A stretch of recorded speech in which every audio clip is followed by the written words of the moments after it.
یہ سوال بھی پہلے والے سوال کے ساتھ ملتا جلتا ہے کہ زکوٰۃ کی رقم سے مکان بنا کر کرائے پر دینا اور پھر اس کرائے سے غریب مستحق زکوٰۃ لوگوں کو یہ پیسہ دینا، تو کیا اس سے زکوٰۃ ادا ہو جائے گی؟ تو الجواب حامداً و مصلیاً، زکوٰۃ کی رقم سے مکان بنا کر مستحق یا غیر مستحق کو کرائے پر دینے سے زکوٰۃ ادا نہیں ہوگی۔ اچھی طرح سمجھیں،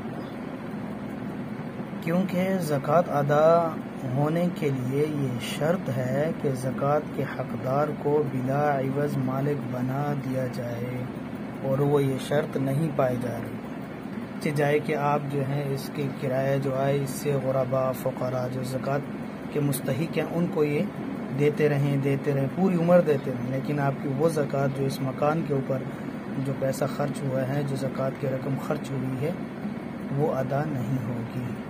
واللہ عالم بالصواب۔